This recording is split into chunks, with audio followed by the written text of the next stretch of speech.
Let me double check that this all works. Draymond Green's a bitch.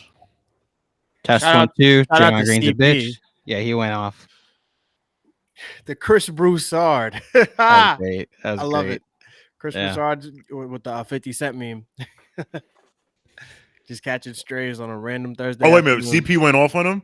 Oh, Mhm. absolutely. Oh, I 19 gotta minutes. see. Oh, I gotta see. Oh, 19 okay. minutes. Yeah, I gotta see 19 this. minutes of ether. Well, it was like the scheduled. Yeah, it was scheduled. The Because he scheduled canceled- live stream, and then Draymond canceled 20 minutes before. That's crazy, Yeah. bro. Jeez, Draymond, that's wild. Ducking the smoke. Mm-hmm. But, That's but bad, we need dude. inside the NBA. Zach Harper, you motherfucker. I don't want to say we don't need the inside the NBA. I'd say I'll We be don't fine need it. without the We inside don't. the NBA. We do not need inside the NBA as it is currently constructed. Like the show has jumped the shark. I agree with that. I don't need it. I mean, some people like it. I don't watch it. like it. I don't care about it. I mute used to them watch or I it. change it. It was the perfect balance of comedy and analysis, and then the analysis just was like, eh. Alex, okay, so Alex, we are going to How can we do simulcast superchats? on. Can he see this? Wait a minute, he can hear all of us.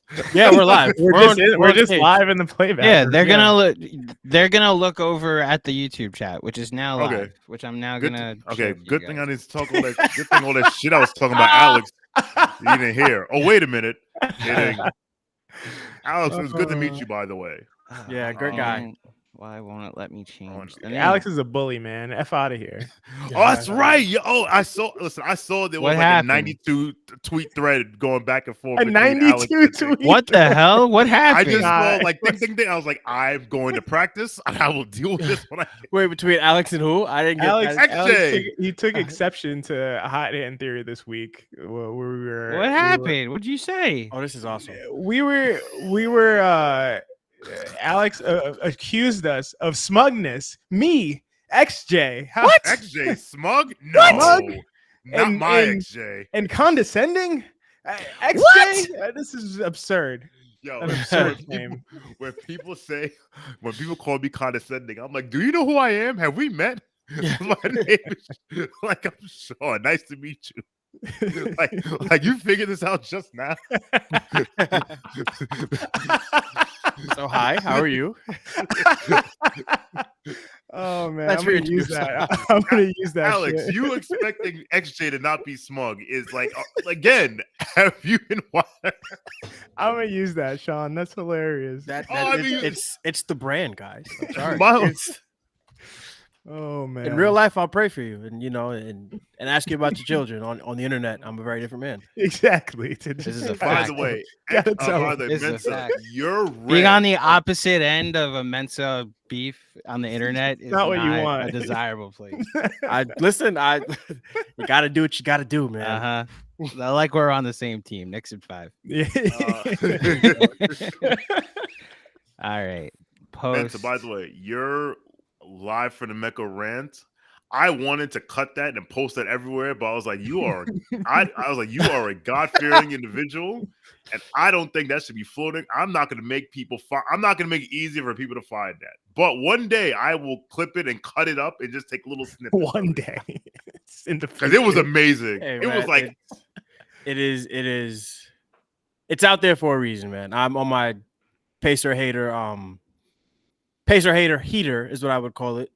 Pacer hater world tour, and it. this I is like the next. This is the next stop on the Pacer hater heater because I hate. Oh, we got some people in here. It's 8 of us total right now. All right. There's your YouTube chat. It's live. Hey. yep, the There's YouTube your- chat is live. Here is your Twitter live chat. It's live. All right. Poor Jordan Bub had to put all those. Yeah. Jordan spammed the chat and then learned the Bro. hard way not to do that. Oh man. I wonder. Nah, we can't. I already deleted the other two rooms. Oh, they're all gone. Yeah, sorry. He just jumped straight. Nah, Sorry. it's already gone, bro. I mean, Trust I me. double checked that where's nobody supered, so I don't Well, let's think go. anybody did at least. I didn't see any super Yeah, chat. no supers. So that was the only thing I was making sure. Was double checking. Didn't cost anybody money. But no, you guys are all set. You could do a full reset and start the show whenever. And then I will jump on at some point and we'll talk about a dating app for all of us very go. unavailable men. Okay. Have a good show, fellas. All Hey, right. thank you. AC saved the day for us. And Sean, you take us to the home. All right. The promised land. Listen, ladies and gentlemen, boys and girls, children of all ages, welcome to Casual Friday on a Thursday live. Or as like this, oh man, I should have redid this. Oh man, I should have did live from New York. It's Thursday night, but whatever. We move. I am Sean for W. I'm joined by my partners in crime, Mensa Smith and XJ, and we are here. Shout out to Anthony A. Rose in the chat. We are here to take your questions, to answer them, to praise the boys in orange and blue, and to completely take a big fat you-know-what all over the Indiana Indiana Pacers. I smell Pacer. Shout out to Breeze. But before we get to that, before we get to your questions, if you have questions, you can leave them either on playback or on YouTube. We are live on YouTube. You can drop a super chat, but it is not required. But if you want to, go ahead, because formula and diapers are not cheap, and Mensa could use all that stuff. So That part. with that being said, before we get to the questions and answers, we like to do a little thing called a vibe check. So I will start with XJ. XJ, how are the vibes? Sean, that was like when the ref throws the ball up in the middle, but they really just give it to the team that they want to give it to. That's exactly what that point was. Your blindfolded point to me was. Oh man, the vibes. I mean, the vibes are looking up, I would say. Obviously, they're very high for a lot of people. They're high for me too, but I just want to clinch. I want the Knicks to clinch it. I want to have this done. You know, I'm really looking forward to tomorrow because this is a huge opportunity. The Knicks are going to be underdogs on the road. They just dominated the Pacers in a way that felt more sustainable than the opposite domination that occurred the previous game. And so it does seem to me that the Knicks are just the better team this is crazy to say. I mean, this should be the vibe check in of itself. The Knicks are better than the Indiana Pacers at full strength without Julius Randle, Mitchell Robinson, and OG Anunoby. That's ridiculous. I shouldn't be able to say that, but that does seem to be the case. I'm hopeful that I'm looking forward to them proving it once again, beating this Pacers team in 6 games. But I just really want to have it. I want to have it happen. So I'm cautiously optimistic. The vibes are looking up. But I'm anticipating anxiously getting it done tomorrow. Knicks in 6, and hopefully we don't have to deal with this. I'm gonna tell you, I can't deal with the stress of a game 7 at MSG. Like I don't have it in me right now. I'm trying to clinch and move on. So that's where I'm at. Well said, actually, and I'm with you. Me and Cedric, who I split my season tickets with, we had tickets for game 2 against the Sixers and game 7 against the Sixers, and me and him both said we are not going to game 7. Absolutely not, because I don't think I could have dealt with that. So thank you very much, XJ. And then we'll go to Mensa. Mensa, how are the vibes? The vibes are exactly where they need to be. Before we get to the vibes, XJ, I do need to correct you for all the Indiana players. I'm sorry. I mean, the Pacers fans. You said that they are at full strength. According to them, there's a Canadian man by the name of Benedict who would have made all the difference in this series. So, no, they are not at full strength. They are missing their Canadian Benedict. Which sounds like a brunch dish, but that's another story for another day. The vibes are exactly where they need real to quick, Mensa. Is this the same Benedict that had a minus 3.5 EPM on the season? I believe so. Is this the Benedict we're talking about? But he did some cool things during the All-Star weekend. So in Indiana, so we're supposed to believe that Mr. Benedict Mathurin would have made all the difference in the world in this Pacers series. In that boohoo, they are so injured and under, I guess, available, but they're really just underwhelming because they suck. The vibes are exactly where they need to be. Game 5 established all the hate that I needed established between Isaiah Hartenstein, Dante DiVincenzo, everybody just coming out and being angry at each other. Miles Turner, I'm like, yes, we need to hate each other, because if we don't hate each other, then I look like the asshole. And I don't like looking like the asshole, people. We have to hate the Pacers because the Pacers are a shitty organization. They are only hot because of the New York Knicks. Reggie Miller got hot off a game in a series that he lost, and that we've been talking about it for 30 years. Like, give me a goddamn break.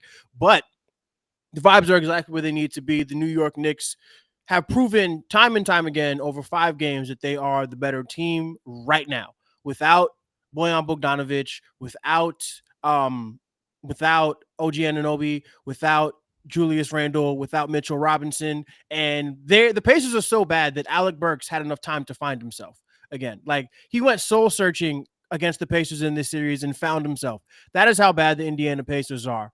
Colin Cowherd had a rant that that made its way around Nick's Twitter because he was not giving credit to Jalen Brunson for what he was doing. And I tweeted that this is Pacer slander in the form of Knicks hate, so I'm going to let it rock. That is how much I hate the Pacers, that I'm allowing Colin Cowherd to say whatever he wants because the Pacers suck so much. This is not a team that we need to respect. This is not a team that we need to be worried about. We watched them struggle against the Milwaukee Bucks without Dame Lillard and Giannis Antetokounmpo. While the series is not over, it pretty much is, because it seems like we're going to get like the Deuce minutes in the starting lineup. He doesn't have to worry about going up against TJ McConnell. He can fit in off the ball next to Jalen Brunson, who seems to be healthy. And oh man, I'm just so glad that we're done with the whole Aaron Nesmith is the Jalen Brunson stopper nonsense. Very glad that that's done. But the vibes are exactly where they need to be. The Knicks are up 3-2. We can get into the series, but I just want to say that I'm only here for one reason and one reason only, and I'll let you guys do all the analysis and the Knicks praise. I'm simply here to hate on the Indiana Pacers. Thank you, Mensa. And listen, I'm here to hate on the Pacers too. Even though we have beaten the Pacers in the playoffs more times than anyone would care to admit, but you know why on the internet we don't let facts get away the good story. My vibes are for me the vibes are coming to fruition, because yesterday I thought about Game 5 and how I went into that game thinking that we may have been beyond the pale because Brunson was hurt. We're playing 7 guys. We looked exhausted in Game 4. We got run off the court, and like Zach Lowe said, like, it's hard to analyze the series because the analysis just may be that the Knicks don't have run out of players. And then they came on that performance in Game 5. Like they implemented the adjustment of play better basketball, play like the Knicks, as Fred Katz said, and they ran those boys off the court because, as I've said, those guys will fold if you press them because they do not rise to the occasion. They sink to the level of training. But I thought about the one person I thought about the last 48 hours is Thomas Joseph Thibodeau Jr. And not because of his stunning good looks on a beach in a picture that's been making rounds on the internet, but I thought about how much garbage he has gotten from many people on Knicks Twitter, myself included, and where we are now. And I'm actually going to pull up this tweet that I tweeted on where is this? I tweeted this on December. I can't find it. Whatever. I'll find it. Here it is. I tweeted this on October 4th, 2022. And it was a response to the Knicks wall saying, "Give me your hottest Knicks take entering the season." And I tweeted, Tom Thibodeau will be fired after a 117-91 home loss to the Cleveland Cavaliers, dropping the Knicks to 8-16. The loss, spurred by Donovan Mitchell's 41-12-9 in front of a hostile, borderline toxic MSG crowd, proved to be the final straw for owner Jim Dolan sitting courtside. It's amazing how close that tweet came to becoming true. Because that game against Cleveland on December 3rd, I believe, it was either the 3rd or the 4th, if they lose that game, he's fired. 12-4. If they lose that game, he's fired. And we said all the things we said about Tibbs and his rigidity and why won't he play other kids more? He's not playing IQ enough, and he should give Grimes a shot. And maybe why does he let Julius do the things that he does? Yada yada yada. And he has evolved. And Fred made a very good. Fred put it so eloquently on the latest pod with him and Jonathan that he's evolved, he's changed, he's grown, but he also had his principles, and he's never strayed from his principles. And this front office gave him the players that fit his principles, that fit his culture.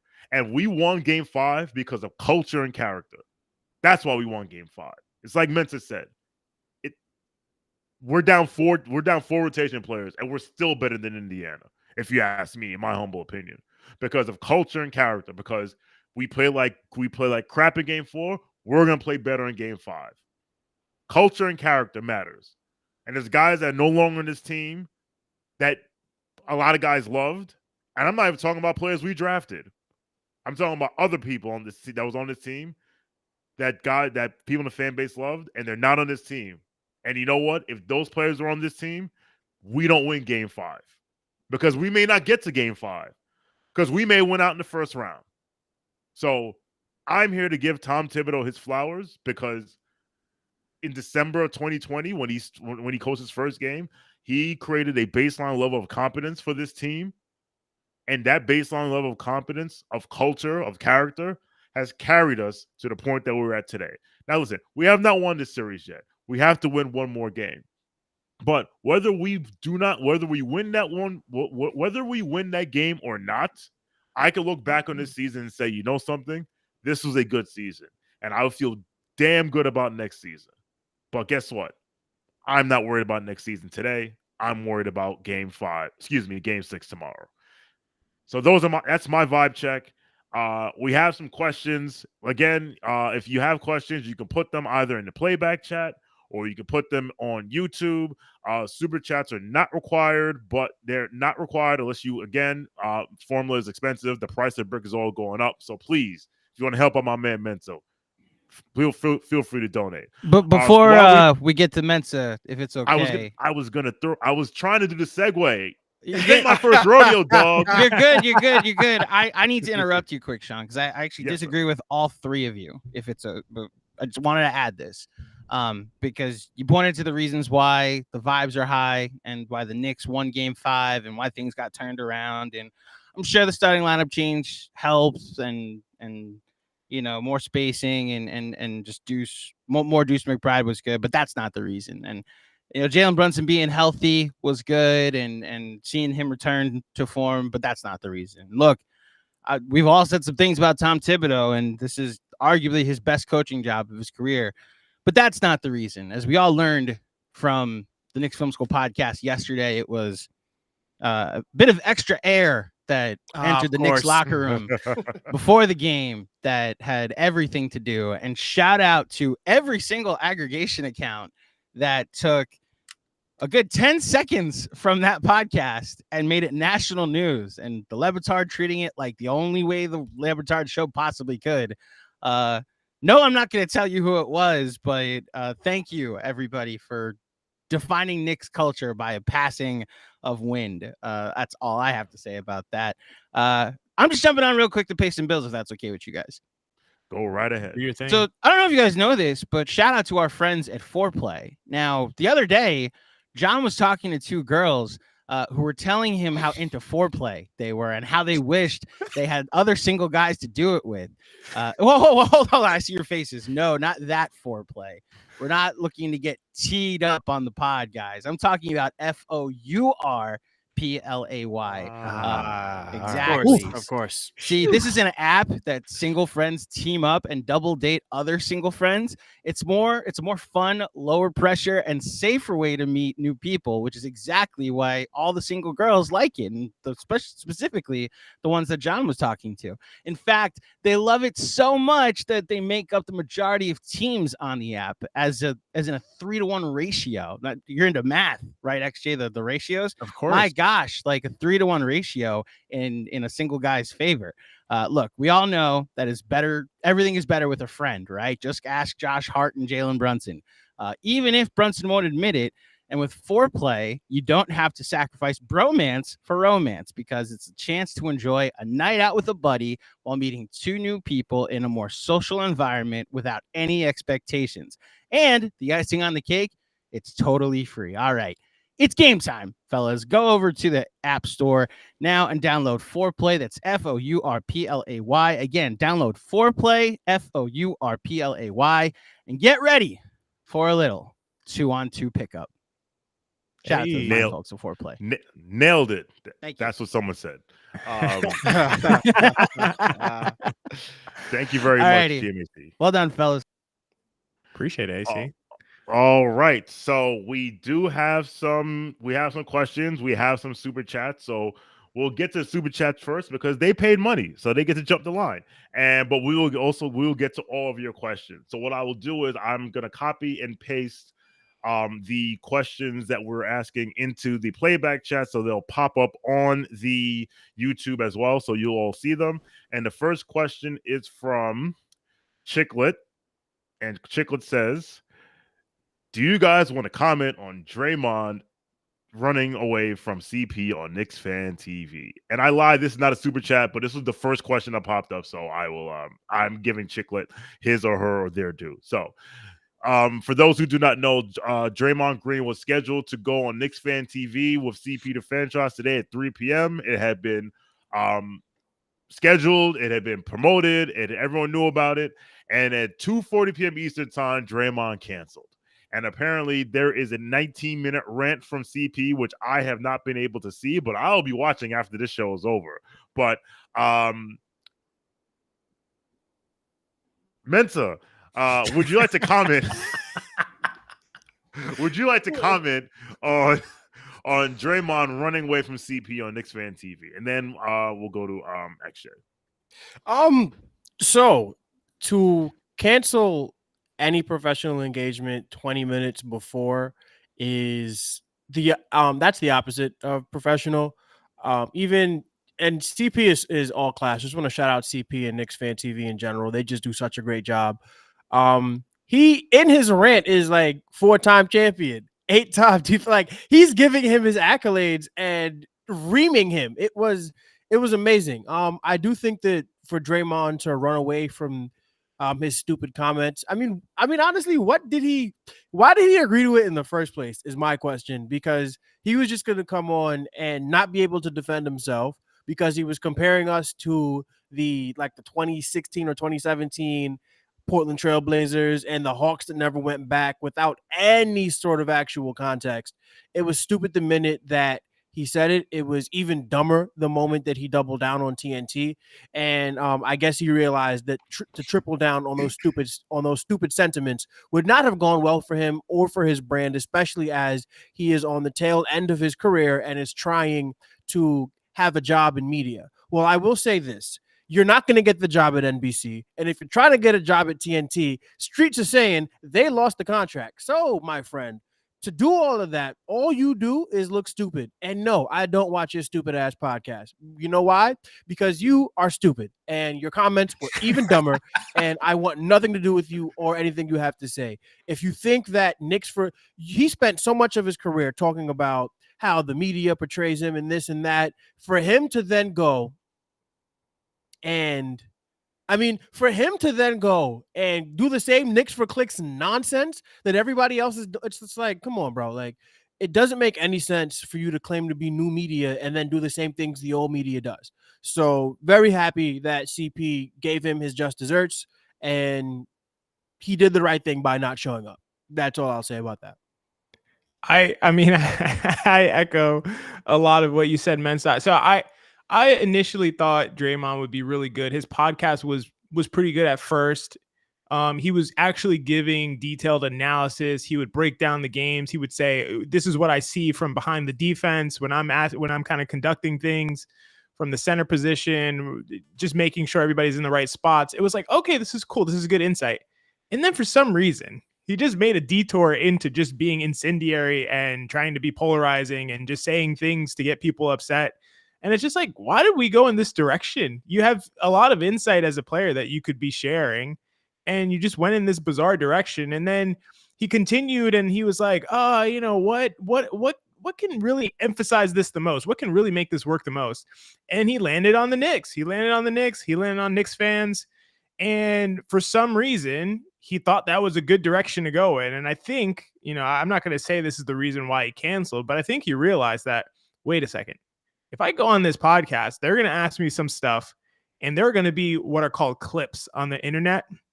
And I'm not going to be able to control the narrative because the Knicks community on social media is going to go completely crazy. And I think he just didn't want to deal with it anymore. I think he thought it's not worth it. I'm not getting anything out of it. I'm not getting out of it what I thought I would get, which what he thought he would get was just controversy and subscribers as a result.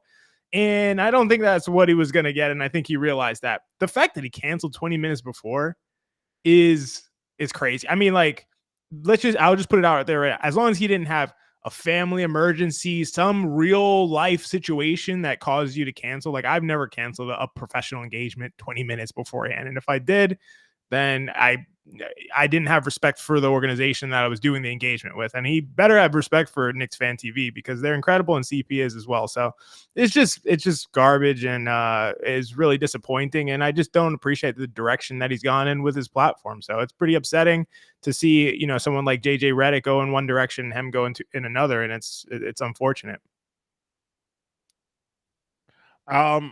I agree with both of your sentiments. Actually, you had said, and I agree with you because you had said that when he first got on TNT, he explained things, he broke things down, he made it he explained things in layman's terms. And Draymond's always been a smart guy. Like, part of his success in the league is his basketball IQ. But then you said he decided to switch it up and change it up and go down this incendiary route, and you don't know why. I know exactly why, and I actually could probably point to the day it happened.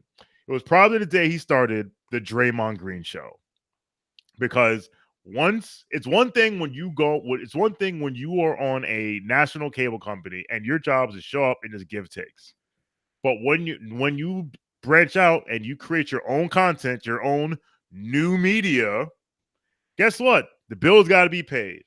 And what did he start doing? He just started throwing haymakers. And he followed the time-honored tradition of 3 words: Knicks, 4 clicks. And the rest is history. And which is, you know what? It's fine. Like, we've seen everyone do it. We see Gilbert Arenas do it. We've seen whoever, right? Like Stephen A. Like, we've seen them all. Colin Cowell, whatever. But I don't like the fact that I don't like people that throw rocks and hide hands. And for you to talk all that jazz and yin yang, and it's perfect. Like, he would not have been able to control the narrative. Like, his mouth wrote checks that his ego could not cash. And he is just another reason why if and when the NBA on TNT no longer exists. And shout out to my man Anthony A. Rose, because he works for TNT. He's been there for a while, so I hope you get a job, man. Like, for real, because I don't want to wish unemployment on nobody, right? Because Chuck will be able to find something. Shaq is not losing. Shaq is not hurting from money. Kenny's not hurting from money. Ernie will still be there, but Ernie does baseball and stuff like that. So, but yeah, man, like, it was the classic, like, and listen, Knicks fans are sensitive, but we're sensitive and fragile because look at all this stuff that we had to deal with in this century. But for you to just for you to come out and just say all these things and double down and say things like they're the 2021 Hawks who have won 3 playoff games since that Eastern Conference Finals fluke. Like, we won more playoff games in the month of April than the Hawks have won since that finals the ECF run, right? So, listen, man, this is just why, like, whatever, dude, whatever. Like, when someone shows you who you are, believe them. And he's definitely a dude that can't take the heat but wants to live in the kitchen. So that's that. All right, next question. All right, so now we have some super chats. First one is from Kev Words, aka Kev on the 1s and 2s. Shout out to you, Kev. And that is not it. Hold on. This is live producer. Ain't nothing like it. And he says, y'all asked for Deuce, and he got on the court. He dropped Deuce on them. F the Hicks. Well said. I mean, you said it. Couldn't said it better myself. We know he wasn't the one with the gas because he had a very clear. I was gonna make a joke and that just felt like it was too explicit for YouTube. Let's just say he dropped the Deuce, and for that reason, I know he didn't have gas. All right. I think this is a good time for XJ and I to start the "We Told You So" victory lap. So a little insider baseball. XJ and I were in the KFS faculty chat. Like the minute that we got ran off the. So game 4, the first quarter, when we got smoked by the Indiana Pacers, I was hot and heavy on Tom Thibodeau because what are we doing? Why are we playing 3 non-shooters? And then to double down on the mistake of now we have Jericho Sims getting actual minutes in an actual playoff game. It was terrible. Obviously, it wasn't the main reason that we lost that game. We lost the game because the guys came out flat. They were tired. Jalen Brunson was injured, all of these things. Understood. However, that does not mean you get to make poor decisions with the roster that you have at hand.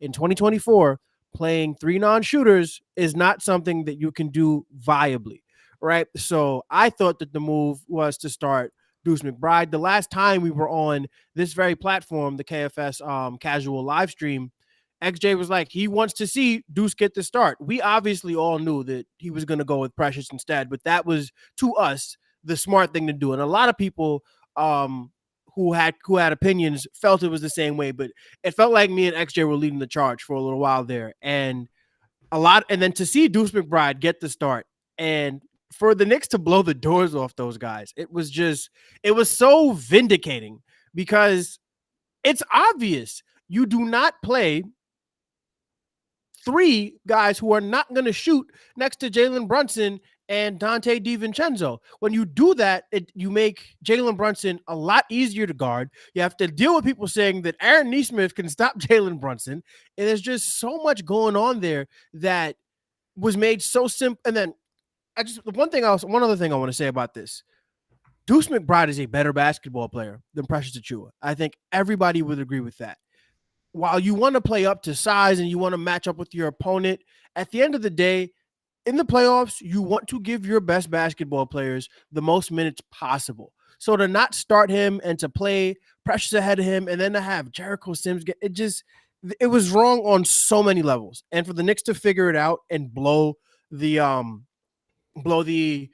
Indiana Pacers out of the water was great. I think on the Hoop Collective podcast, they were saying that the most ball screens that Deuce McBride ever set in his life, ever set in his NBA career was 8. And I think he set like 22 in the game against the Pacers in game 5. So you saw his actual use, his actual value, plus he could shoot.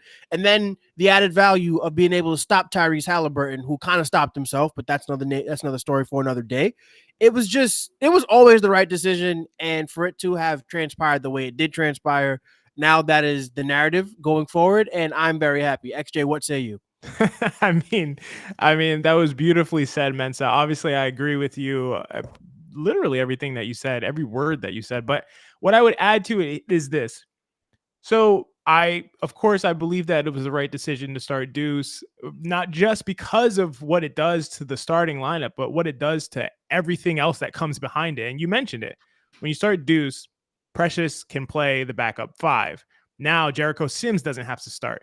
Now Precious can sub in for Josh Hart, so Josh Hart can get a rest. So now, you can have Precious guard Siakam with Josh Hart off the court. That's a huge rest for Josh Hart, who literally plays 48 minutes a game. He needs that rest. Like, everything falls into place. Now you have lineups where it's Precious and Hartenstein together with no Josh Hart, so you still have a non-shooter and Hartenstein who can do some stuff at the top of the top of the key to create some space.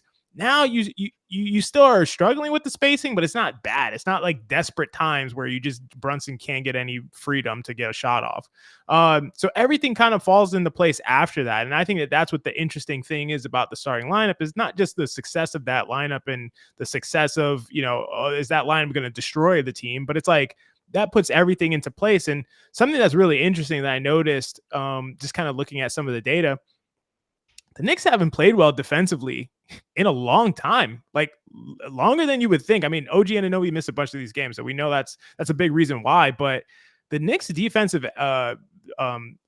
defensive rating over the past several games, and I'm talking about like since late March. Since late March, they went on a crazy stretch in March where they were just completely shutting teams down defensively. And then since late March up until the game that we just saw, their defense has not been good. That was one of their best defensive games in 2 months. On top of that, it was a great offensive game, one of their best offensive games, amongst several others. So they were excellent on both ends of the ball. Really awesome effort. Super excited to see it. And huge props to Tibbs for the decision. Huge props for Deuce for showing up, making shots, screening. His screens were actually excellent. Like we're talking about Nesmith, getting Nesmith off of Brunson at times. And for some reason, guys like DiVincenzo couldn't set a good screen. And Hartenstein wasn't really locked in on screening. Deuce McBride screened them off very easily. Hartenstein followed suit. The effort level was through the roof. And they did a ton of things really well, but I think everything falls downstream from that decision. So I'm right there with you, Mensa. Yeah, it was one. Yeah, you can go ahead, Sean. No, I'm saying like you guys were on it, and I had agreed, but you guys were pounding the table, and like I was just like I understood why there was pushback on the suggestion, but I was like, listen, that shit don't work. We got to try something else. Like, and it speaks to the growth that Tom Thibodeau has made, because if it's 3 years ago, maybe he runs pressures back out there for game 5, and we see Sims minutes again. But he's like, no, this is what we're gonna do. But then it goes to like he got a guy in Deuce McBride that he trusts, that he trusted in the most pivotal game of the season to come up in that spot, and he repaid him. So I mean, listen, you guys are on it, so kudos to you. Gotta give you your flowers. We will take our flowers. Thank you very much. All right. Okay. So all right. So again, we're gonna do some live podcast producing. So Mensa and XJ, I've created a Google Doc that I'm putting the questions in. I put it in the KFS casuals chat on X. Twitter, Mama called it Twitter. I'm gonna call it Twitter. So that way you can see what the questions that we're gonna be asked. So you're not There we go. surprised. So Let's go. All right. So next is this is another super chat from Bernard Richardson. Bernard. Oh wait, no, we have one more super chat from Kev. Let me hit this right here. And Tyrese so corny. All the he can't guard me. No, BS. Got cut short quick. Looking like a baby giraffe out there. F. Hallie, Wally Zerbiak won. Let me say this real quick. I'll lead off on this one. Look, Wally Zerbiak has some people in the fan base think he leaves something to be desired when it comes to him as an announcer. With that said, I was always on Team Wally when he said what he said about Hallie. And I hate that he apologized because of the blowback from the sheep and the casuals and the media who wanted to shake ass for this dude and was so offended that he called him a wannabe fake all-star. He's been vindicated. He's been vindicated because Tyrese Haliburton is who we thought he was. Because in the biggest game of his life, he took 9 shots and wanted absolutely, positively nothing to do with guarding the player that many in the media said he was better than. So shout out to Wally, Team Wally. Honestly, if we win this series, I want to see. I will remind everyone who set for Wally, including the people in our fan base that shook ass for Tyrese Haliburton, had been shaking ass for him for years. Even when I would tell them, we literally have Jalen Brunson. Like, how often? Like, if you ever go back and think about like when people on Twitter complain about the players we should have drafted, it's like, yo, the Knicks should have had Obi Toppin and Tyrese Haliburton and Killian Hayes and Dennis Smith Jr. and Frank Ntilikina and Kevin Knox and Shea Gilgeous-Alexander. Like, it's ridiculous. Like, you can't draft like everybody. You can't have everybody. And we should have traded for DeJounte Murray. How's that going up for Atlanta, by the way? So yes, Kev, you are right. Hallie is, and the last thing I'll say is people talking about front running, and they're like, there's pushback from people talking about, of course they're front running. It's not front running. They're up 30. They're talking shit. No, front running is when it's not that you're talking shit when you are up. It's when you are down.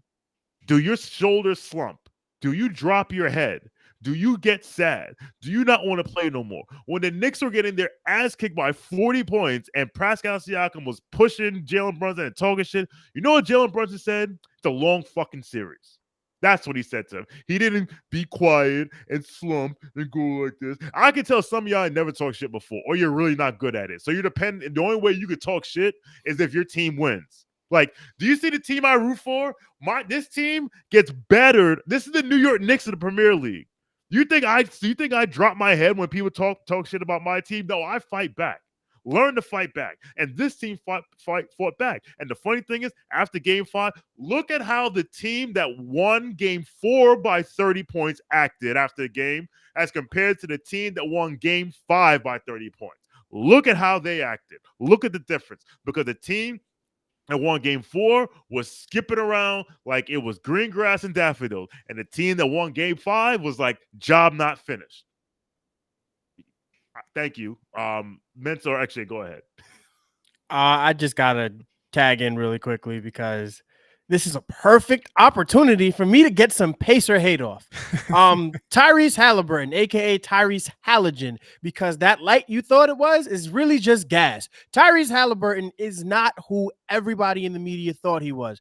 Sean, you just said 2 days ago was the biggest game of his life. According to NBA Twitter, the biggest games of his life happened in the in-season tournament where he was hitting step-back threes like he was Jesus Christ. And I'm sorry, guys. Tyrese Haliburton is not the basketball messiah. He is just a dude who cannot dress and plays for the Indiana Pacers. Listen, Tyrese Haliburton is a passing savant.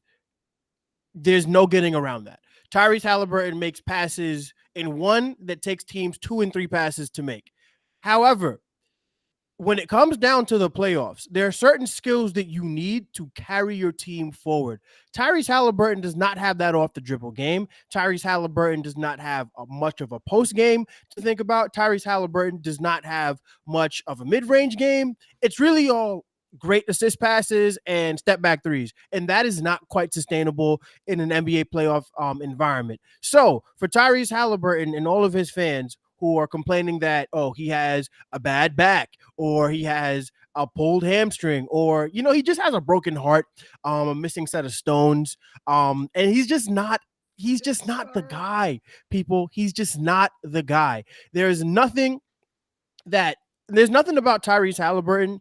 And this is why when we did our podcast way back about superstars, one of my requirements, which I was very honest about, is unreasonable.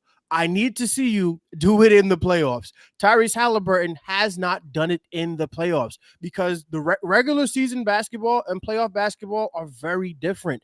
In the regular season, over 7, you can play 4 different teams in 5 nights in the regular season. In the postseason, you're playing the same team until you beat them 4 times.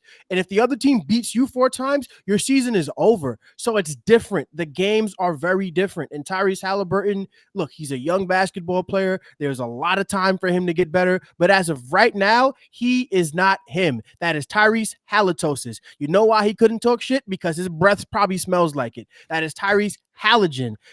Because that light is just gas. That is Tyrese Haliburton because you could not find him. He is on milk cartons right now. Tyrese Haliburton is not him. He is a certified bum at the moment, and I'm very, very, very, very glad that he got exposed on national television. Bill Simmons was tweeting as if he bet all of Tyrese Haliburton's overs and just got let down time and time again. He's being shut down by Alec Burks and Miles McBride. Yeah, he is. He absolutely is. And we love to see it. 3-2 Knicks. Tyrese Haliburton is a fraud until further notice, and I'm not sure that'll ever change. That was a world-class rant, Mensa. I think if anybody's in playback, definitely give Mensa the flames there. That was a world-class rant. I'm gonna let y'all cook, man. I'm not gonna lie. I'm not gonna. This is Knicks Film School. I'm not really gonna push back too much. I'm gonna let y'all cook. I think Haliburton's a really good point guard. But obviously, hopefully, he's not good enough to help the Pacers win this series. So I'm gonna let y'all cook. I'm gonna leave it at that. We appreciate that. I'll say this: Tyrese Haliburton is not a bad basketball player. He's not He's not Chris I Paul. would never say that. He's not Chris Paul. He's not Steve Nash. He's a good basketball player. He's an all-star. Like, listen, he was cooking at the beginning of the year. Like, no doubt about it. It's just like Benson said, he's not the idea of Tyrese Haliburton is better than who Tyrese Haliburton is. Very similar to the idea of Anthony Edwards is better than what Anthony Edwards is. Now we need Anthony Edwards tonight. I can't let you get that off. No. Listen.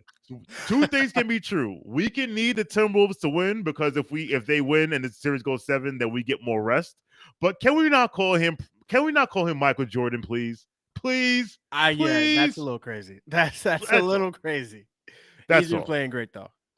He has been well. He was 5-15 in Game 5, but I digress. But you know what it is. Honestly, if the Timberwolves lose this series, the narrative is going to be that he didn't have any help, and Rudy Gobert got cooked, and all these other things, and it's not going to be like, well, you said this guy was Michael Jordan. Like, why did Michael Jordan go 5-15 in a pivotal Game 5 at home? But I digress. All right. One more super chat. By the way, real quick, Anthony Edwards currently 2 of 4, 8 points in the first quarter. Timberwolves up by 12 against the Nuggets. Just throwing that out there. Let's throw it out there. And again, if that series goes 7, it's beneficial for the Knicks. Absolutely. Go Wolves, baby. Yeah, so go stock. Wolves. All right. One more. So we got another super chat. Then we have some questions. It's 9:20. I'm not trying to be here till 10 o'clock. So let's see if we can get through these. No more rants. I say that, and even though I had like half of them. The next all right. This is from Bernard Richardson. Actually, would you like to read it? I put it in the playback chat. Yes, sir. Brunson is the bear you don't poke. It's a long effing series that ends tomorrow. I smell Pacer, and it smells like P word. LOL. P word. I love that. Bernard Richardson, appreciate the comment. Yeah, I feel like it's a little. The Pacers' best opportunity is to just kind of lay low, fly under the radar, play the aw shucks.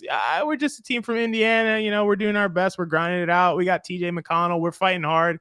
We'll see if we could beat these big dogs. We'll see. I mean, that was their best chance. You don't want to wake these guys up the way that they have with their talking about, they can't guard me, all this and that. It's really not a good option. And it's not just because of Brunson, in my opinion. It's because they have Isaiah Hartenstein. They have Josh Hart. They have even Precious Achiuwa. They have Deuce McBride, who's an absolute animal. Maybe he's mild-mannered and quiet, but he's a dog on the ball. So it's like they got guys where it's like you really don't want to be poking these guys. And to be honest, in my opinion, the biggest one is Isaiah Hartenstein. Isaiah Hartenstein's a bully. He's a bully, and if I watched every one of his offensive rebounds, he'll just move you out the way. He'll just like literally grab you and throw you out the way without extending his arm so he doesn't get the call, and he'll get the offensive rebound. He's just bullying them. And so it's just not a good it's not a good strategy for the Pacers to kind of come with that energy. And, hopefully it seems like they're paying the price for it. We'll see how it goes at Game 6, but I don't imagine the Pacers being a team that can exert their will on the Knicks. It's just probably not a good strategy for them. So bad choice to poke the bear. Yeah, agreed. Jalen Brunson is an absolute dog, and all the other guys on the team are dogs, especially my guy Dante DiVincenzo, who sized up Mr. Miles Turner and told him, "Play with your Legos, don't play with me."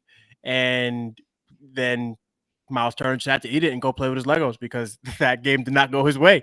So yeah, this is the one team that really embodies that New York mentality, that New York mindset, where it's like, you may think you have something on us, but you're not going to out-hustle us. You're not going to outwork us. And it's the team that every New York Knicks fan should be proud of because they fight and they continue to fight. And yeah, the Pacers should not have poked the bear because you thought Aaron Nesmith was going to be able to guard Jalen Brunson, and instead he's posing like he's in an R&B video while Jalen Brunson's on his way to the basket. So there you go. Stop poking these guys, man. Stop poking them. Yes. Yeah, you got to relax. It's a good thing Seth isn't here, huh? All right. Next question is from Dirty Dancer. Shout out to Dirty Dancer who holds down the YouTube chat and moderates it from the infidels that try to infiltrate it. And Mensa, you can read this one I'm putting in the chat now. I got it right here. Dirty Dancer, thanks for the question. It says, if OG comes back with a minutes limit, do you bring him off the bench?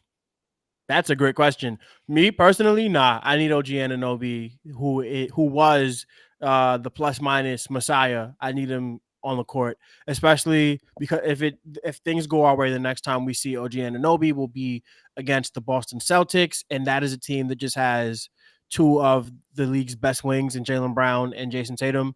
You can't expect going small won't work as well against the Boston Celtics as it does against the Indiana the Pacers. Yeah, so I would try to start him and hopefully, be able to maneuver it because you don't want a team like the Boston Celtics to get off to a hot start because they're just going to shoot 3 after 3 after 3. And by the time OG Anunoby gets in the game, you might already be down double digits. So I would start him. I would say if he's good enough to play, they should be good enough to start. If I would not play anyone on a minutes restriction against the Boston Celtics because that's just going to piss us off when he's just sitting there on the bench playing 24 minutes. So I said when it happened, I'm like, we're not seeing the guy for the rest of the series. And that's another reason why we need Minnesota to win. Because I think game 3 is 10 days from now. So another 10 days may help because according to Fred, Fred Katz from The Athletic said he hasn't started running yet. So I know they said like, oh, he's doing light work. If he hasn't started running, like, dog, it's peak. It's peak for that. So, XJ, your thoughts on minutes limit? Yeah, no, I actually agree with you, Sean. So I had the same thought when OG came up injured. I was like, he's done. It's a hamstring. He's done for this series. Hopefully he's not done for the entire playoffs. That was my first thought. I still feel the same way. I mean, you talk about game 3 being 10 days away. That seems like a reasonable target. If he's not running yet, I don't see anything happening anytime soon. And I'm fine with him being on a minutes limit. I would still start him. And if he's on a minutes limit, I would be fine with that because you got to win those minutes. And if you can win those minutes with OG Anunoby on the court, then you have some wiggle room in the minutes when he's not on the court. So I would definitely play him. Even 75% of OG Anunoby is going to help you win, and I'd be fine with that. But hopefully, he's able to come back sooner than later, of course. But I also wouldn't rush him back and have him get re-injured and just him be done for the entire playoffs. Yeah, makes sense. All right. That was Dirty Dance. All right. So XJ, you have the next one. I'm putting names in the Google Docs so we know who reads what. So you can read the next question, and I'll put it in the chat also. Yes, From sir. Julian. From Julian. Got you. Okay, Julian, what's going on? So this is my question. If OG isn't available or not available for the start of the Boston series, do we have enough to beat them within the first couple of games? Julian, no, I'm just kidding. I mean, honestly, there's a couple of things that it depends on to me. One, Porzingis status. So if Porzingis is out, that kind of evens things out a little bit more, gives the Knicks a chance. And the other thing I'll say is that any team has a chance against the Boston Celtics. I think this is like a misconception, is that because the Boston Celtics have been so dominant as a regular season team and because they've been dominant, for the most part throughout the playoffs, that you have no chance to beat them. You always have a chance to beat the Celtics because they're so reliant on the 3-point shot that they're subject to variance. So any game where they are shooting poorly from the outside, they'll lose that game. They lost against a terrible Miami team, and it's not because they're like not a good team or something like that. It's because they're going to be subject to bad shooting nights. That's just the nature of the style that they play. So they also play at a relatively slow pace, interestingly, in the playoffs, especially. So the Knicks would definitely have a chance. And if they can get one of those 2 games, if Boston has a bad shooting night, which they can definitely have, if Porzingis is out, they get one of those 2 games, OG Anunoby comes back for game 3. Listen, anything could happen. So I wouldn't put it past this being a possibility. Do we have enough? Probably not. The Boston Celtics are a very good team, and they are just destroying teams, honestly. But one thing I will say is that the Boston Celtics have a habit of playing down to their competition. They should not have been in close games with the Cleveland Cavaliers the way they were. They pretty much handled business against the Miami Heat, but they did lose one game against them. So if our answer is well, anything is possible, then that should tell you that no, logically speaking, the Knicks do not have enough without OG Anunoby, and we might barely have enough with OG Anunoby. So, and that pains me to say because having to respect anything out of Boston hurts my soul, but that's where we are right now. What gives me hope is that Boston is not very deep either. Like, I'm sorry, Luke Cornett, get him out of here. Like their bench is Al Horford, who, as I like to always point out, played at the 2007 National Championship game. Al Horford, Peyton Pritchard.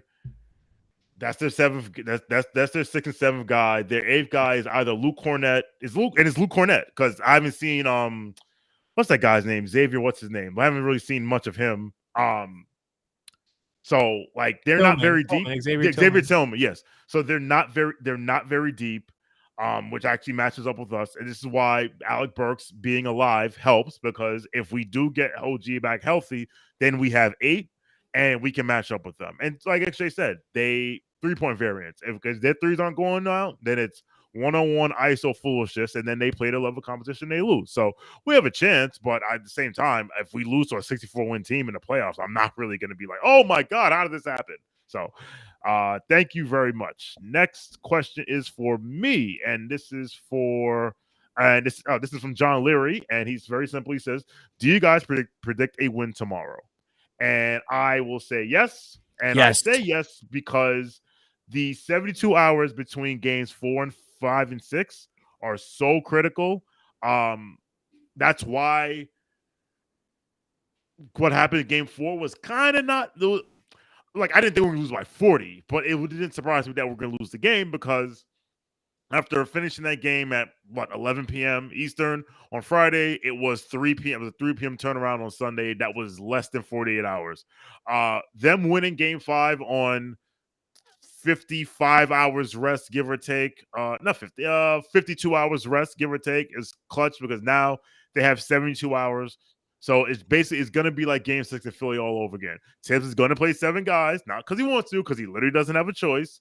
And if they can get and they will play balls to the wall and they will play Knicks basketball. And I think the Pacers will fold again. Knicks are going to win. The Pacers suck. Knicks in 6.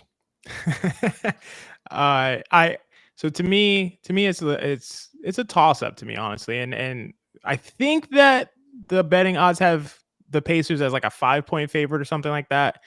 It's always tough to close out a team on the road in a game 6 when their season's on the line. Not to say that the Knicks can't do it. The Knicks definitely have enough to do it. The rest is going to help them more than it helps Indiana, in my opinion. Even though, there's guys banged up on both sides, definitely for the Knicks, the rest is way more important. They don't have as much depth as the Pacers have right now. So yeah, I think the Knicks are going to need a few things. They're going to need Isaiah Hartenstein to perform the same way that he did. They're going to need big shots from Burks and Deuce McBride. And those things are just a little tougher on the road when, the Pacers are going to be fully locked in, try to match the Knicks energy. And we'll see. I think to Sean's point, if the Knicks can kind of get him out of there early, they probably will kind of fold towards the end. If the Pacers are still in the game or leading and the Knicks have to make a comeback towards the end, I don't like their chances as much. So it's probably a toss up to me, honestly. All right.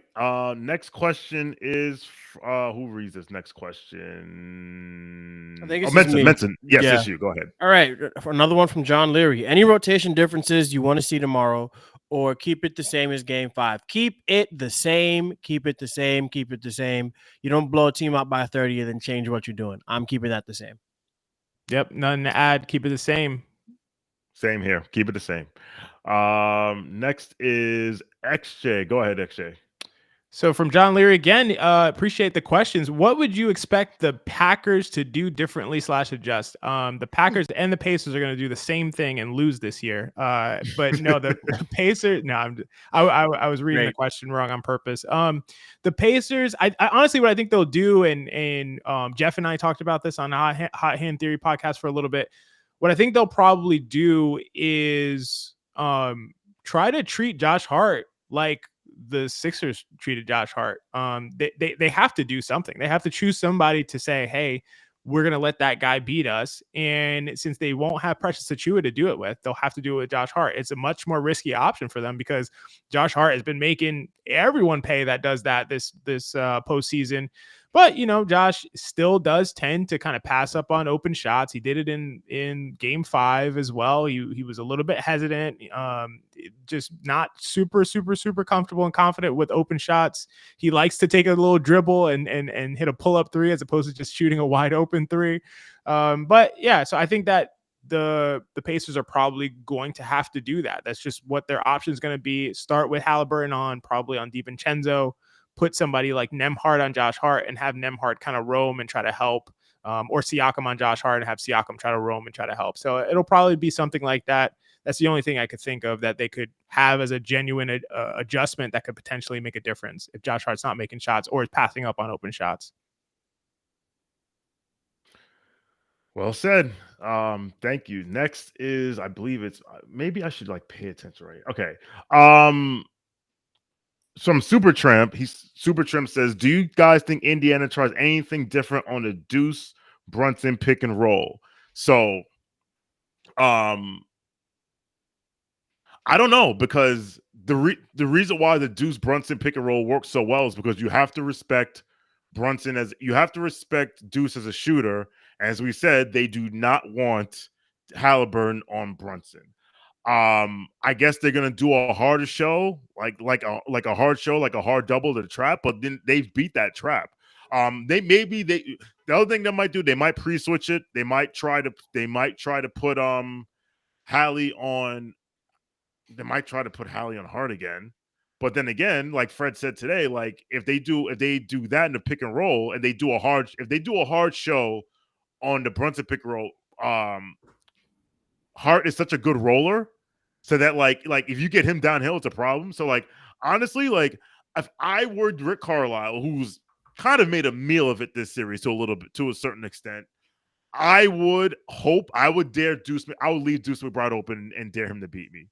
To a certain extent, because like I said, if you do this hard double on Brunson will make the right pass. And then the ball's whipping around the court to find the right guy. So I think they'll try to do something different, maybe do a harder show. They sure as hell can't hedge. But I don't really know what else they can do, because if Deuce is hitting shots, they're cooked. Yeah, I think those are great insights, Sean, because I think they'll probably try some of that. I think they'll also try to, like I was mentioning on the last thing that I said, they'll probably try to bring some extra help from Hart to kind of buy time for the defender to get back in front of Brunson on the screens. But regardless, anything they do is not really great, because we know the Pacers, if you make their defense make decisions, they're terrible. They fall apart.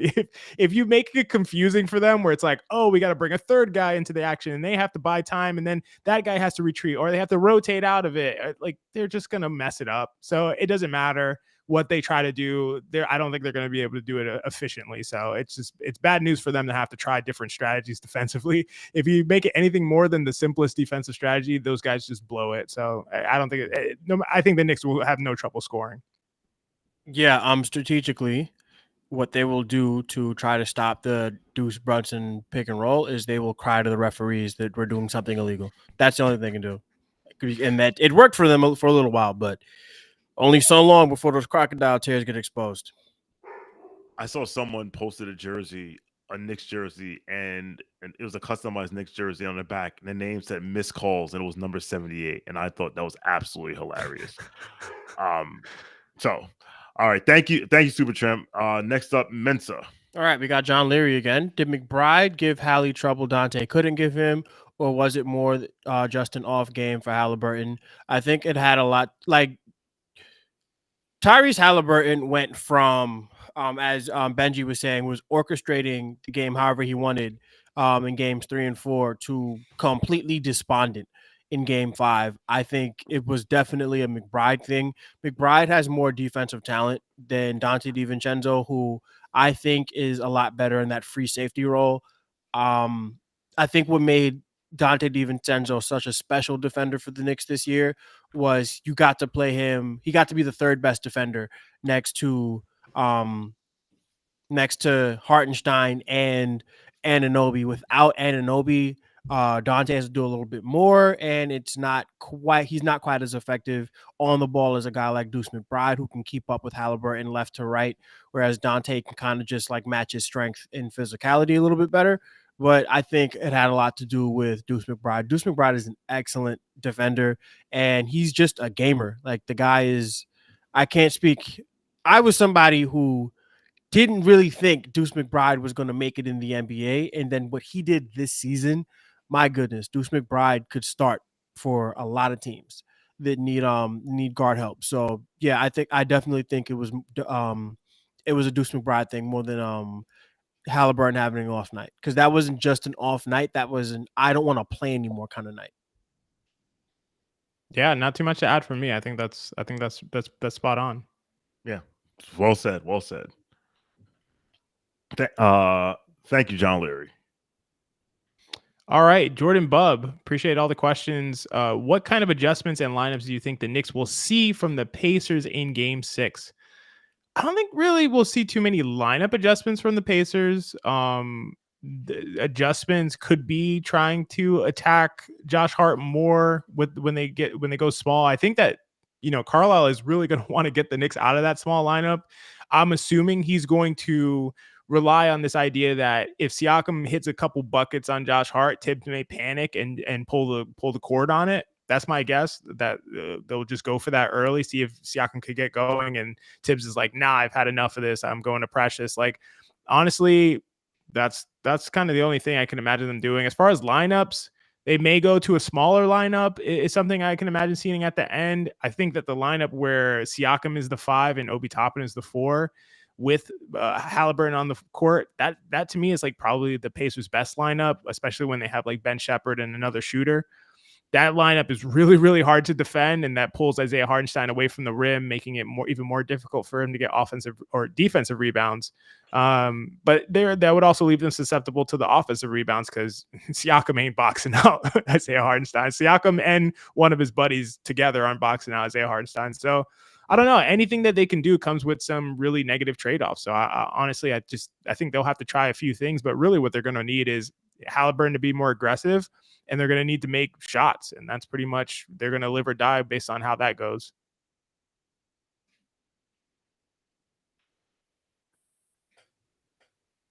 Well said. That's all that's well said. Zach with an H is here ready to say good night. So say good night, Zach. Good night. All right, go to bed. What a showman. All right. What a showman. That talent show is going to his head, Sean. That talent show is going to his head. Yo, you should have seen how he signed off the talent show. It was hilarious. All right. That was Jordan Bubb, right? Okay. Next, John Leary. Why do I feel like OG might be done for the year if we move on? Feel like the best case is Game 3 against the Celtics. We kind of touched on this. I think we will not see him before Game 3. It sounds like it was a grade 1 strain, because if it was grade 2 or grade 3, we'd be here. He will be reevaluated in insert time frame here, which is week. Well, if it's grade 2, it would have been weeks. It was grade 3, it would have been months. At the same time, they said he was day-to-day in January, and I didn't see that dude for 6 weeks. So anything is possible. Any of you guys have any thoughts? No, I agree. Not for me. No, I agree. Okay. Yeah, I think that's best case, and I also think anything is possible as well with OG Anunoby. So, all right, thank you, John. And we got another one from John. All right, says all this contract extension talk with Tibbs yesterday. What about Leon? I think he's entering last year of his contract next year too. I'm not sure about Leon Rose's contract details, but I do want to take this time to say that for Leon Rose to not have ever won Executive of the Year is a complete joke. Everybody else has these accolades and everything. We did this and that. Leon Rose fixed the Knicks. I mean, come on, guys. Like he should be Executive of the Year by now. I don't think he's going anywhere. I think Leon Rose came to do a job and complete the job. We have not won a championship yet. We have not traded for the star yet. We signed the star, but we haven't traded for the big ticket name. And I think Leon Rose will be around up until that point at the very least. But I wouldn't worry about Leon Rose going anywhere. Thanks, John. Yep. Leon Rose has been incredible. There's not a ton to say about it. Leon Rose has been an elite front office executive. Like there's really not. I don't think anybody can doubt that.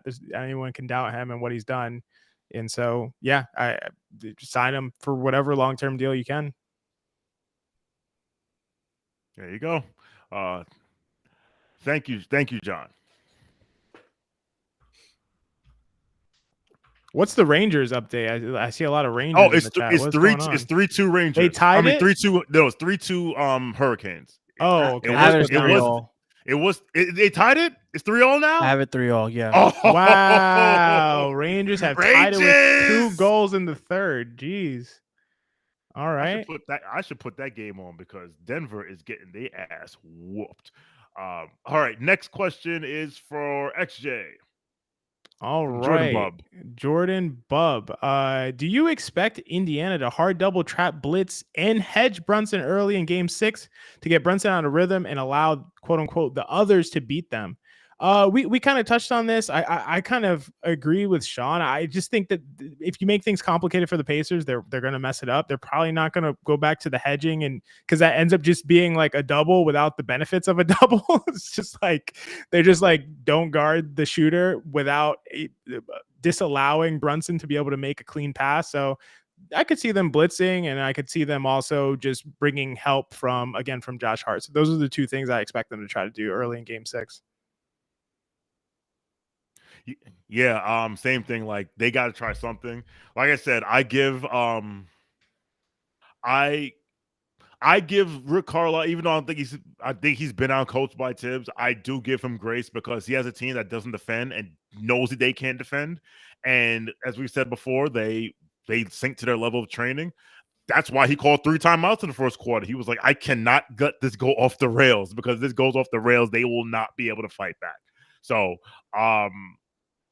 you can't, they were trapping him in Game 2 at half court and we just picked it apart. I think, listen, they're going to play more energy. Let's see if they allow Aaron Nesmith to ride Jalen Brunson like Secretariat in Kentucky Derby like they did in Game 3 and Game 4. Obviously the officiating will matter, but I think, listen, man, no one can stop this guy. And Benji called it out. The nerve of Doris Burke and JJ Brunson act like Aaron Nesmith was doing this was Brunson stopper. There's no one on that team that can guard him. Nobody. And I think I heard Bill Simmons maybe we should put Pascal on him for length. Please.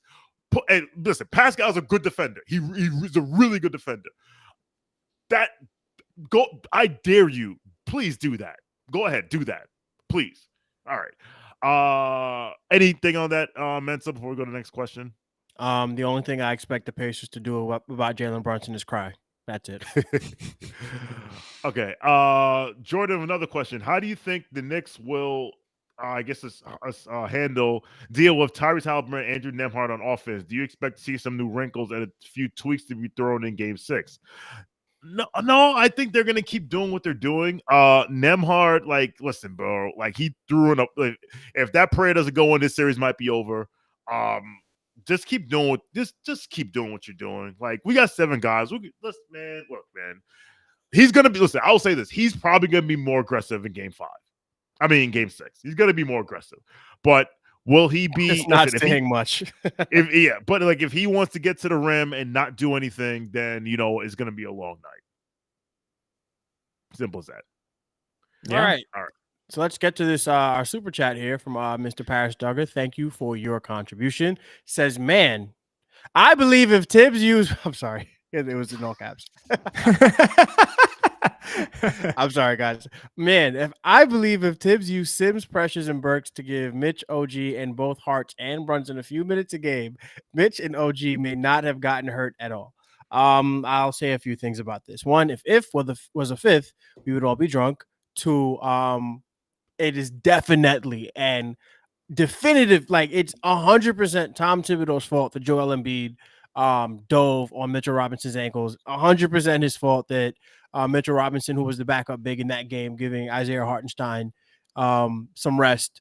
That when he was in the game, that Joel Embiid decided to have a temper tantrum and throw his body all over the court. 100% Tom Thibodeau's fault there. Yeah, I honestly, bro, I don't know what this is about. This take to me feels like we have a grudge against Tom Thibodeau and we weren't really watching the games, because you're talking about playing your third and fourth string centers. I don't know how that gets OG Anunoby healthy. Alec Burks was playing like hot dog ass for a very long time. He did not deserve to be in the game. And before he figured it out, we watched Alex Burks play 56 seconds of a basketball game, miss a defensive rotation, and then shoot a contested 18-footer. Yeah, man, this take ain't it. I'm sorry. Thank you for your contribution, though. But yeah, it's hard. Like, blaming Tom Thibodeau for these injuries is kind of it's ridiculous, and it just feels like some people you can't please. I'll say two things. One, the Rangers just scored, so it's 4-3 Rangers. All right. Two, I mean, you said everything about, like, there's not Tibbs' fault what happened to Mitch. Like, stop. As for OG Anunoby played 9 basketball games between January 27th and April 11th. 9. If anyone is fresh, it would have been OG Anunoby. So you can't say he was running him into the ground, because he literally played 9 games in 2.5 months. I think Mensa said it best. Sounds like you have an axe to grind against Tom Thibodeau, which is your right. However, I choose to respectfully disagree with his opinion, but I do thank you for your super chat and your contribution. Here's what I'll say real quick, because I don't want to out of hand dismiss the comment. Try to get the best faith interpretation of the comment is what I'll try to do. What I'll say about Mitch wasn't playing a lot of minutes. Mitch was on a minutes restriction, like, since he came back. The most he touched 30 minutes one time, but really wasn't playing very much aside from that. Aside from the 30-minute game, his max was like 25 since he came back. So Mitch wasn't playing a ton of minutes. I don't really think you could, if you're in a situation where Mitch has to play like only like 10 minutes a game, you probably shouldn't be back, you know? So I'll kind of be like, it's hard to steel man that perspective. As far as OG Anunoby, I agree with Sean. I think OG Anunoby had missed so many games. He had a ton of rest. It was almost like they were getting him ready for the playoffs, even though it was his elbow getting him ready for the playoffs. So you would think he'd be able to play a ton of minutes. I will say about OG Anunoby, I definitely don't have any hard and concrete evidence for this. My feel on this, my intuition on this, is that OG Anunoby is not somebody who is capable of playing high number of minutes for a long stretch of time. I know that, you know, Nick Nurse used to play him a lot of minutes and try, but he'd always get injured, and it seemed like it's unrelated to stuff with, you know, it has to do with OG Anunoby, and it's more like freak accidents, but it just seems to happen a lot. So I do think that this is something, and everyone knows I love OG Anunoby. I believe he is the second best and second most important player on the Knicks to Jalen Brunson. Even when everyone's healthy, that's what I believe. At the same time, that is something they need to consider with the contract extension, because I can imagine OG getting injured if he's on these situations where in the playoffs, when you're asked to play, you know, 42, 45, 47 minutes, he doesn't seem like that kind of guy to me. So that's just something that they need to consider. I don't know if it was avoidable, honestly, and there's no way for anyone to know. You definitely have to balance out, I need to win these games now versus if I and if I don't, then there's no more games anyway, versus like, I need to try to win these games, but still save a little bit something for future games. It's just a tough balancing act. But trying to have a good faith interpretation of the comment, which maybe that's the angle that you're coming at it from. But yeah, all I'll say is that I think OG Anunoby, you got to be thoughtful about giving him this big, long contract extension, despite how good he is, if he's a guy who may be susceptible to injuries as a result of being played a lot. If you can't handle that, it's going to be hard to make deep postseason runs. Yeah. Well said.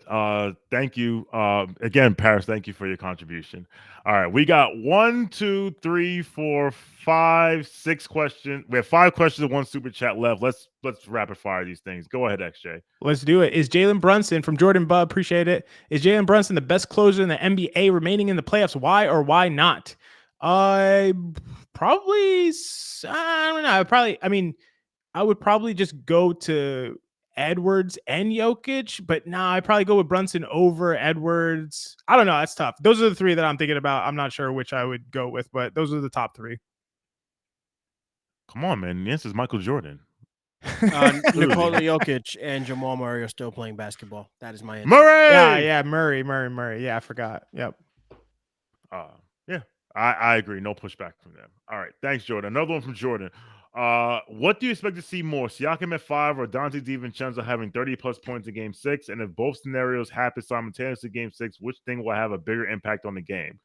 Siakam at the 5, I don't think you're going to see Siakam at the 5 because their whole offense is tied around not their whole offense, but like Miles Turner is such a big part of their offense based on the floor. Like going to Siakam at the 5, I don't think that's going to happen. Listen, Dante can go for 30 anytime.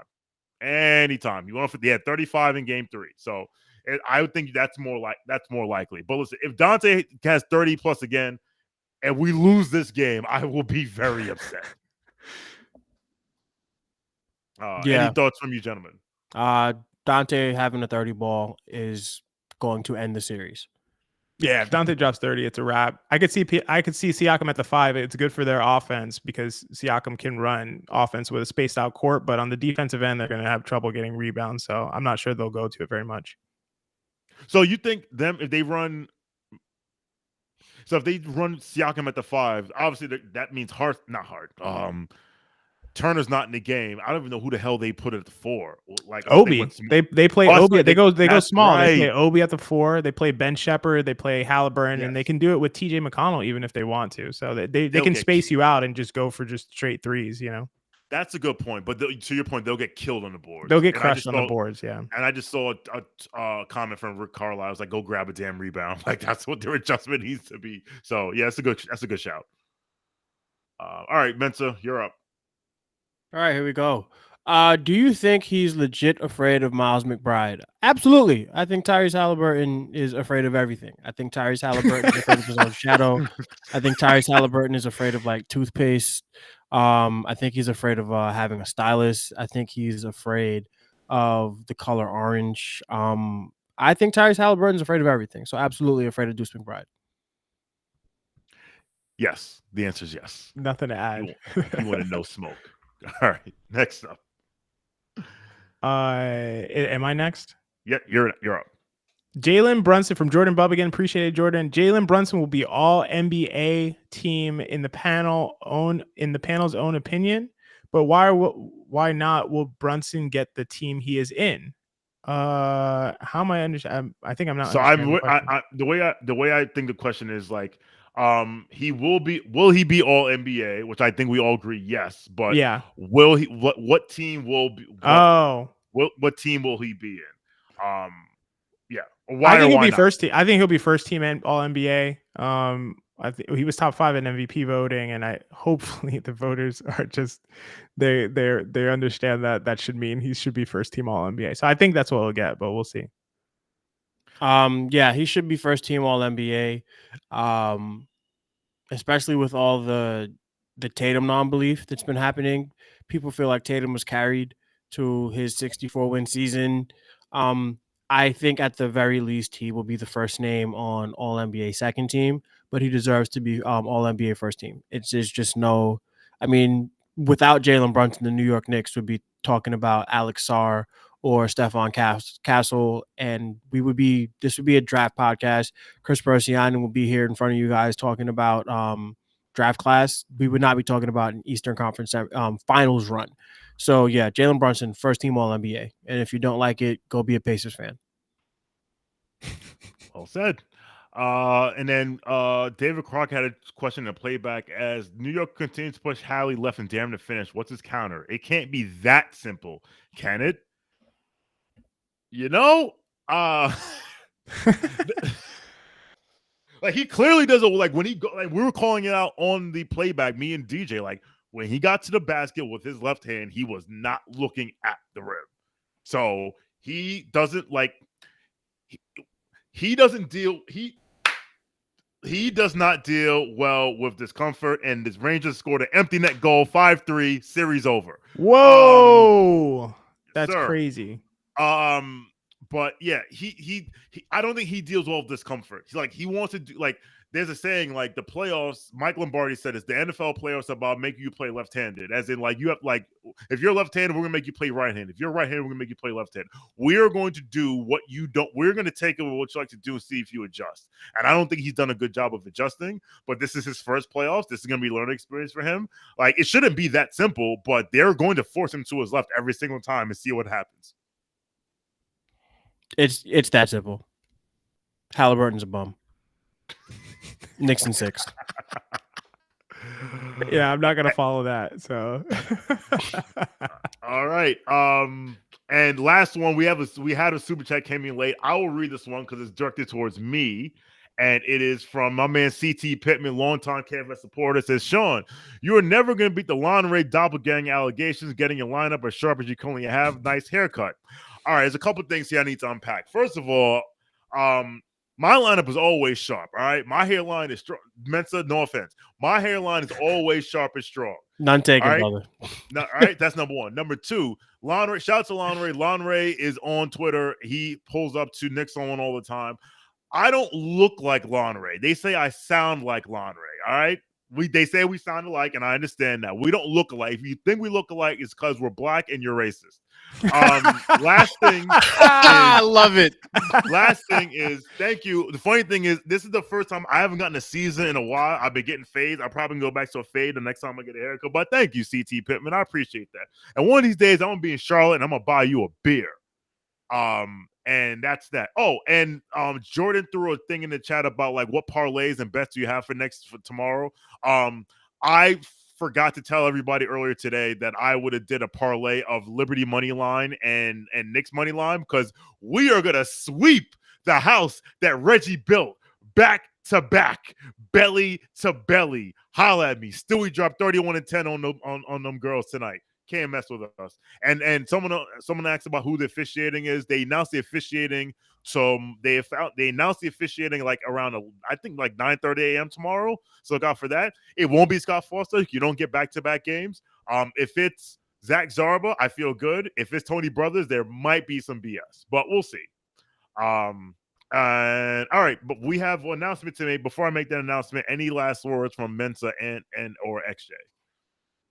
Pacers go home tomorrow.